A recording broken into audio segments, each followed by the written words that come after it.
بسم اللہ الرحمن الرحیم۔ محترم سامعین، امید کرتا ہوں کہ آپ تمام حضرات خیر و عافیت سے ہوں گے۔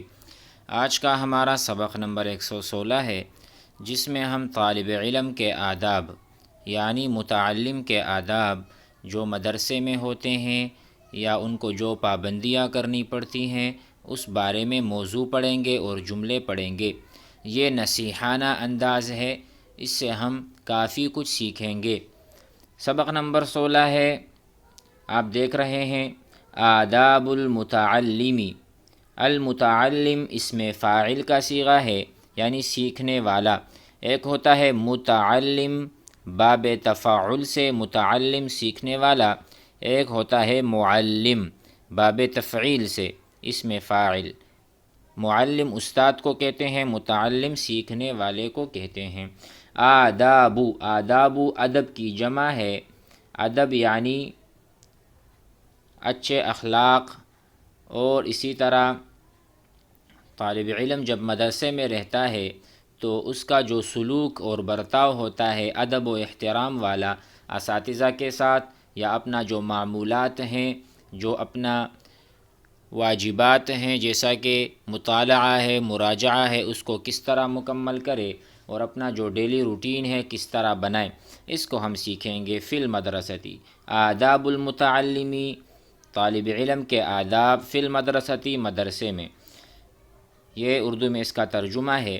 اس کو تفصیل سے لیں گے کتاب میں۔ آئیے کتاب کی طرف جاتے ہیں اور وہاں سے نئے افعال، نئے ورب یہ سیکھتے ہیں، اور پھر اپنے تکلم بول چال میں اسے استعمال کریں گے۔ آداب التلمیذ، تلمیذ شاگرد۔ آداب المتعلمی سیکھنے والا، شاگرد سیکھنے والا ہی ہوتا ہے، تو ایک بات ہوئی۔ آداب التلمیذ فی المدرسہ، طالب علم کے آداب مدرسے میں۔ دیکھو نصیحت ہو رہی ہے مخاطب کر کے، ایھا التلمیذ العزیز۔ ایھا یعنی ندا ہو رہی ہے، بلاوا ہو رہا ہے، اور کہا جا رہا ہے اے شاگرد عزیز، اے طالب علم جو کہ عزیز ہے، اے اچھے اور ہونہار طالب علم۔ ایھا التلمیذ العزیز، شاگرد کو اور متعلم کو مخاطب کیا جا رہا ہے، اس سے کہا جا رہا ہے مدرستک، کاف خطاب ہے، مدرستک، جس طرح ہم کہتے ہیں بیتک آپ کا گھر، قلمک آپ کا قلم، اسی طرح مدرستک ہی المنزل الثانی، آپ کا جو مدرسہ ہے وہ آپ کا دوسرا گھر ہے۔ پہلا گھر وہ ہے جس میں آپ رہتے ہیں والدین کے ساتھ۔ الاسرۃ، الاسرہ کہتے ہیں عربی میں گھر، اہل و عیال کو۔ العائلہ بھی کہتے ہیں، عائلۃ، اسرۃ۔ یہاں پر کہا جا رہا ہے مدرستک، مدرسہ جو ہے، ہی المنزل الثانی، منزل بھی بیت کو کہتے ہیں، بیت کا ترجمہ ہے گھر۔ ہی المنزل الثانی، وہ دوسرا گھر ہے، آپ کے لیے کیا ہے؟ دوسرا گھر ہے۔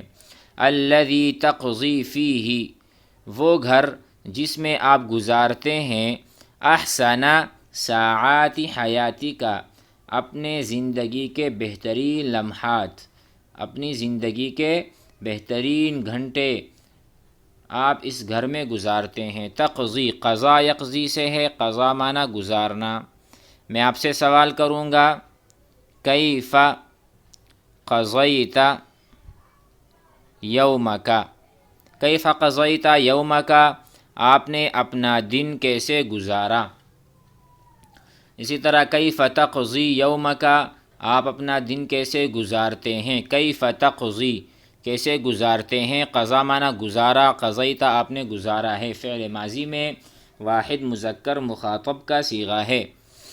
الذی تقضی، ایسا گھر جس میں آپ گزارتے ہیں، فیہ اس گھر میں، احسن بہترین، ساعات حیاتک اپنی زندگی کے بہترین ساعات لمحات۔ تعیش فیہ، آپ اس میں وقت گزارتے ہیں، عیش، تعیش معنی گزارنا، عاش یعیش، کیف تعیش، کیسے گزار رہے ہیں، کیف تعیش، عیش و عشرت جس طرح ہم کہتے ہیں نا، عیش و عشرت اردو میں بھی اسی طرح عربی میں ہے عاشا، عاشا یعیش۔ مثال کے طور پر ایک جملہ میں بناتا ہوں، عاش الاستاذ، عاش الاستاذ، استاذ نے گزارا، حیاتہ اپنی زندگی، فی التدریس پڑھانے میں، عاش الاستاذ حیاتہ فی التدریس، ٹھیک ہے، اس نے اپنی ساری زندگی گزاری تدریس میں، پڑھانے میں۔ تعیش فیہ، اس میں آپ گزارتے ہیں، مع اسرۃ، ایسا آپ کا گھرانہ ہوتا ہے، تتألف من اخوانک، جو کہ پورا ہوتا ہے آپس میں اس کا اجتماع، تجتمع، تتألف کا ترجمہ کریں گے جس سے بنتا ہے، کس چیز سے بنتا ہے، من اخوانک، آپ کے بھائیوں سے، التلامیذ جو کہ شاگرد ہیں، آپ کی طرح وہ بھی شاگرد ہیں، تو وہ سارے آپ کا ایک خاندان بنے ہیں مدرسے میں۔ مدرسے میں آپ جو اپنے دوستوں کے ساتھ ہوتے ہیں، گویا کہ وہ آپ کا خاندان ہے یا آپ کے اہل و عیال کے لوگ ہیں، کیونکہ آپ اس میں ان کے ساتھ رہتے ہیں۔ وآبائک المعلمین، اور جو آپ کو پڑھانے والے ہیں وہ آپ کے باپ کی جگہ ہیں، آپ کے آبا کی جگہ ہیں۔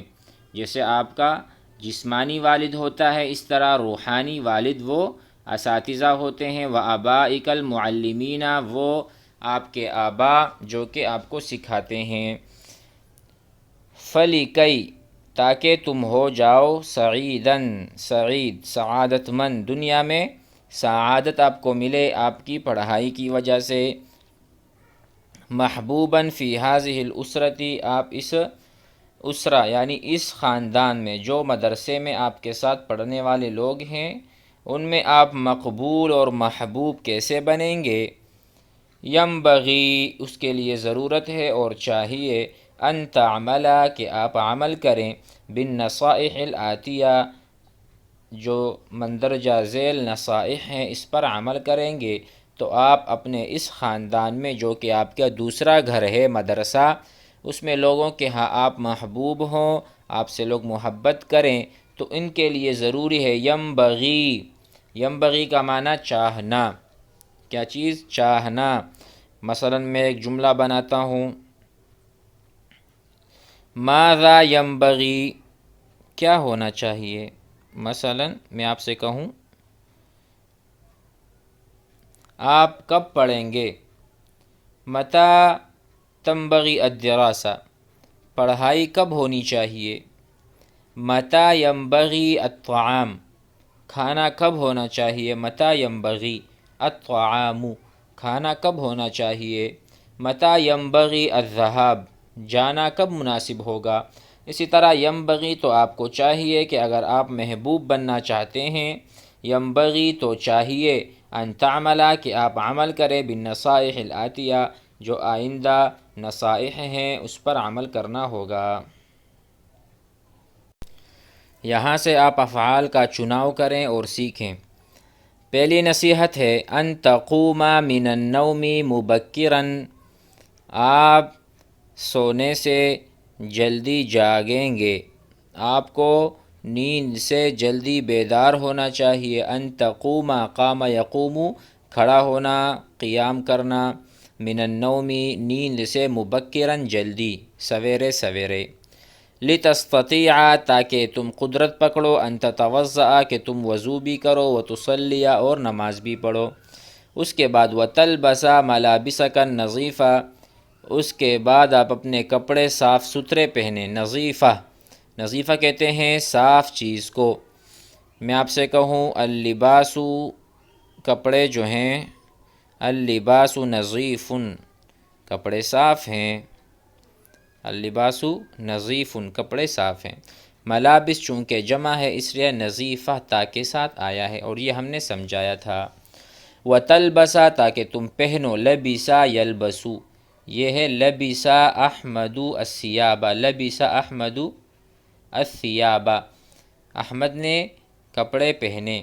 انت تلبسو، آپ پہنتے ہیں، انتا لبستا آپ نے پہنا، ماضی میں ہے، یہ مضارع میں ہے، انتا تلبسو، تو یہاں پر کہتے ہیں کہ آپ تاکہ پہن لیں ملابسک النظیفہ، وتأخذ کتبک اپنی کتابوں کو آپ اٹھائیں، وادواتک اور تمام تر اشیاء کو، وتذهب الی المدرسۃ اس کے بعد آپ مدرسے کی طرف جائیں، فی الوقت المناسب مناسب وقت میں۔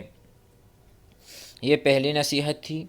دوسری، ان تلقى اخوانک بالبشاشۃ، جب آپ اپنے دوستوں سے اپنے بھائیوں سے ملاقات کریں گے، لقیا یلقا، لقیا یلقا کا مطلب ہے ملاقات کرنا۔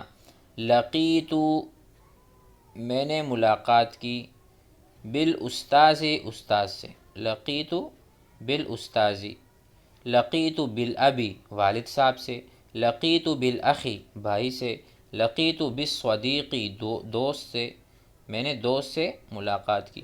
تو لقی یلقا میں لقیتو، یا میں آپ سے کہوں انت تلقا، انت تلقا بالاستاذ، آپ استاد سے ملاقات کریں، ماضی میں یعنی مضارع میں کریں، آئندہ کریں۔ تو یہاں پر ان تلقا جب بھی آپ ملاقات کریں اخوانک اپنے بھائیوں سے، بالبشاشتی تو آپ خوش ہوں، خوش مزاج ہوں، آپ کے چہرے پر بشاشت اور مسکراہٹ ہو، ٹھیک ہے، اس حالت میں نے بشاشت کے ساتھ۔ وَتَبْدَؤُهُمْ بِالتَّحِيَّةِ اور آپ سلام میں پہل کرنا، تبدأ بدأ یبدأ ہم نے بتایا تھا، بدأ معنی شروع کرنا، تو آپ جب بھی ملاقات کریں سلام آپ نے کرنا ہے، بالتحیۃ ابتدا آپ کریں۔ وتدعوہم جب ان کو بلاؤ، بأحب الاسماء الیہم جو ان کو پیارے نام لگتے ہیں، محبوب نام لگتے ہیں، ان سے ان کو بلایا کرو۔ وتدعوہم بأحب الاسماء جو ان کے محبوب نام ہیں، ان کو پسند ہیں، اس سے ان کو پکارا کرو۔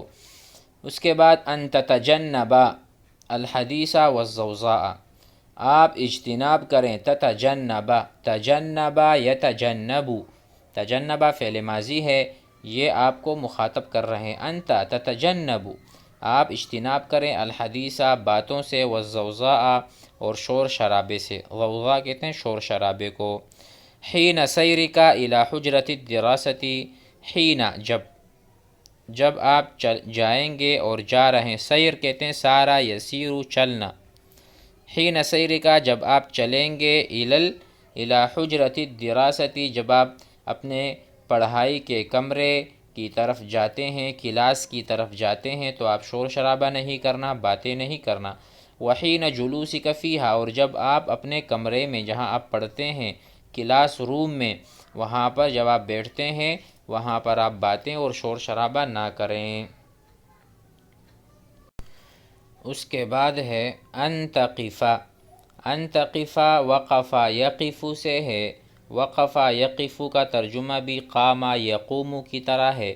ان تقفا آپ کو کھڑا ہونا چاہیے، لتحیت آبائک المعلمین جب آپ اپنے معلمین اساتذہ کو سلام کریں گے تو اس کے لیے کھڑے ہوں ادب کے ساتھ۔ حین دخولہم جب وہ داخل ہوں گے، حجرۃ الدرس کلاس روم میں، جب معلمین اساتذہ کلاس روم میں انٹر ہوتے ہیں، داخل ہوتے ہیں، اس وقت آپ سلام کے لیے کھڑے ہو جایا کریں۔ ثم تجلسوا اس کے بعد بیٹھ جائیں، مصغین، مصغین معنی غور سے سننا، منتبہن خبردار، چست، یعنی آپ بالکل توجہ کے ساتھ بیٹھیں گے اور کان لگائے رکھیں گے۔ اصغا یصغی سے ہے مصغین، منتبہن انتبہ ینتبہ سے ہے۔ قاموس میں، ڈکشنری میں ان معانی کو دیکھا جائے تاکہ ان کا معانی، ان کی جو معانی ہیں وہ ہمیں یاد ہو جائیں۔ اس 5 نمبر نصیحت ہے اللہ ترفع صوتک عالیا آپ اپنے آواز کو بلند نہ کرنا۔ رفع یرفع بلند کرنا، جس طرح ہم کہتے ہیں رفع زید القلم، رفع زید القلم زید نے قلم کو اٹھایا، تو اسی طرح اللہ ترفع آپ کو آواز بلند نہیں کرنی، عالیا تیز آواز، او تخرج من حجرۃ الدرس یا آپ کمرے سے باہر نکلیں، فی الفترۃ القصیرۃ، فی الفترۃ القصیرۃ التی بین کل درسین، کہہ رہے ہیں اپنے کمرے سے نہ نکلیں جہاں آپ پڑھتے ہیں تھوڑے سے وقت کے درمیان، بین کل درسینی، جب بھی ایک پیریڈ ختم ہو اور دوسرے پیریڈ کا وقت شروع ہو رہا ہو تو بہت کم وقفہ ہوتا ہے 2 پیریڈوں کے درمیان، تو اس وقت میں باہر نہ نکلا کریں، اس سے استاد کو یعنی تکلیف پہنچتی ہے، لہٰذا اس کا بھی خیال رکھیں۔ امید کرتا ہوں سبق سمجھ میں آ چکا ہوگا۔ یہاں سے جتنے بھی فائدے اور الفاظ سیکھے ہیں ضرور اس کی پریکٹس کریں، آپس میں دہرائیں۔ السلام علیکم۔